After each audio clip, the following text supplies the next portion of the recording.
Jean, chapitre 6. Après cela, Jésus s'en alla de l'autre côté de la mer de Galilée, de Tibériade. Une grande foule le suivait parce qu'elle voyait les miracles qu'il opérait sur les malades. Jésus monta sur la montagne et là, il s'assit avec ses disciples. Or la Pâque était proche, la fête des Juifs. Ayant levé les yeux et voyant qu'une grande foule venait à lui, Jésus dit à Philippe, « Où achèterons-nous des pains pour que ces gens aient à manger ?»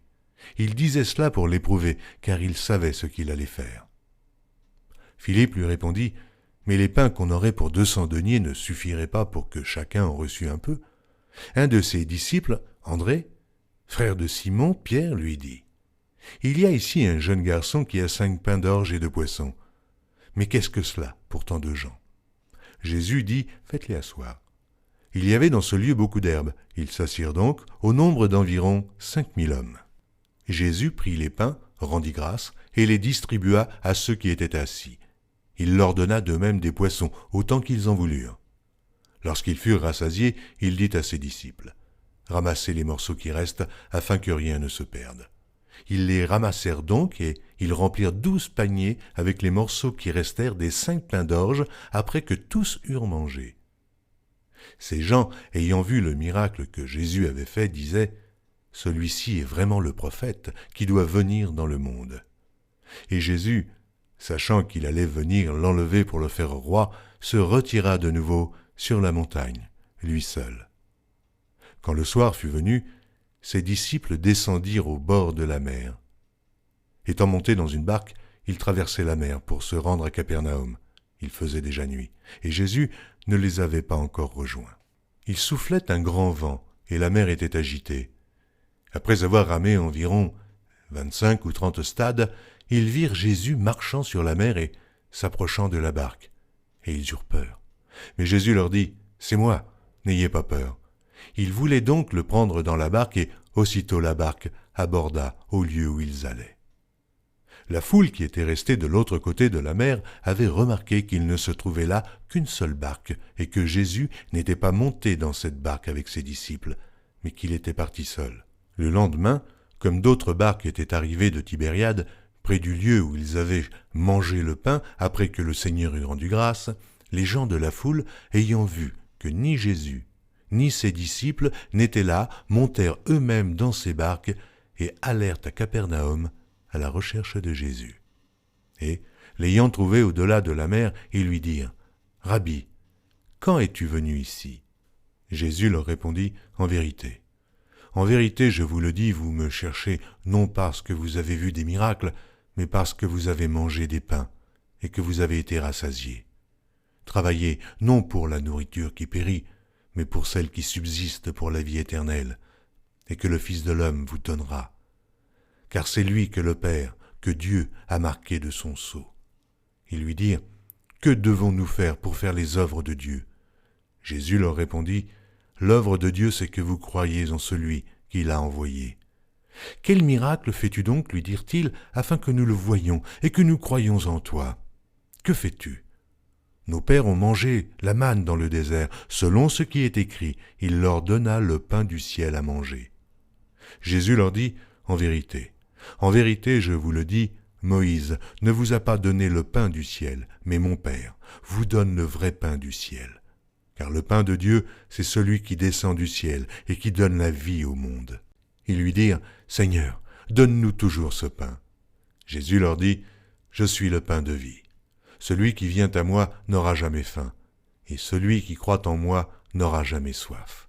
Mais je vous l'ai dit, vous m'avez vu, et vous ne croyez point. Tous ceux que le Père me donne viendront à moi, et je ne mettrai pas dehors celui qui vient à moi, car je suis descendu du ciel pour faire non ma volonté, mais la volonté de celui qui m'a envoyé. Or, la volonté de celui qui m'a envoyé, c'est que je ne perde rien de tout ce qu'il m'a donné, mais que je le ressuscite au dernier jour. La volonté de mon Père, c'est que quiconque voit le Fils et croit en lui ait la vie éternelle, et je le ressusciterai au dernier jour. » Les Juifs murmuraient à son sujet parce qu'il avait dit « Je suis le pain qui est descendu du ciel ». Et ils disaient « N'est-ce pas là Jésus, le fils de Joseph ? celui dont nous connaissons le Père et la Mère, comment donc dit-il « Je suis descendu du ciel » Jésus leur répondit « Ne murmurez pas entre vous. Nul ne peut venir à moi si le Père qui m'a envoyé ne l'attire, et je le ressusciterai au dernier jour. Il est écrit dans les prophètes, ils seront tous enseignés de Dieu. Ainsi, quiconque a entendu le Père et a reçu son enseignement vient à moi. C'est que nul n'a vu le Père, sinon celui qui vient de Dieu. Celui-là a vu le Père, en vérité. En vérité, je vous le dis, celui qui croit en moi a la vie éternelle. Je suis le pain de vie. Vos pères ont mangé la manne dans le désert et ils sont morts. C'est ici le pain qui descend du ciel afin que celui qui en mange ne meure point. Je suis le pain vivant qui est descendu du ciel. Si quelqu'un mange de ce pain, il vivra éternellement. Et le pain que je donnerai, c'est ma chair, que je donnerai pour la vie du monde. Là-dessus, les Juifs disputaient entre eux, disant « Comment peut-il nous donner sa chair à manger ?»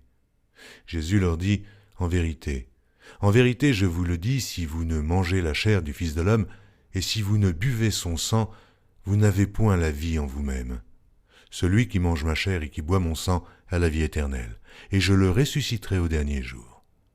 Car ma chair est vraiment une nourriture, et mon sang vraiment un breuvage. Celui qui mange ma chair et qui boit mon sang demeure en moi, et je demeure en lui. Comme le Père qui est vivant m'a envoyé et que je vis par le Père, ainsi celui qui me mange vivra par moi. Car c'est ici le pain qui est descendu du ciel. Il n'en est pas comme de vos pères qui ont mangé la manne et qui sont morts. Celui qui mange ce pain vivra éternellement. » Jésus dit ces choses dans la synagogue, enseignant à Capernaum. Plusieurs de ses disciples, après l'avoir entendu, dirent « Cette parole est dure, qui peut l'écouter ?» Jésus, sachant en lui-même que ses disciples murmuraient à ce sujet, leur dit « Cela vous scandalise-t-il ? Et si vous voyez le Fils de l'homme monter où il était auparavant ? C'est l'Esprit qui vivifie, la chair ne sert de rien. Les paroles que je vous ai dites sont esprit et vie. Mais il en est parmi vous quelques-uns qui ne croient point. » Car Jésus savait dès le commencement qui étaient ceux qui ne croiraient point, et qui était celui qui le livrerait. Et il ajouta, « C'est pourquoi je vous ai dit que nul ne peut venir à moi si cela ne lui a été donné par le Père. » Dès ce moment, plusieurs de ses disciples se retirèrent, et ils n'allaient plus avec lui. Jésus donc dit aux 12, « Et vous, ne voulez-vous pas aussi vous en aller ?» Simon-Pierre lui répondit, « Seigneur, à qui irions-nous ? Tu as les paroles de la vie éternelle. Et nous avons cru, et nous avons connu que tu es le Christ, le Saint de Dieu. » Jésus leur répondit, « N'est-ce pas moi qui vous ai choisis, vous, les 12, et l'un de vous est un démon. » Il parlait de Judas Iscario, fils de Simon, car c'était lui qui devait le livrer, lui, l'un des 12.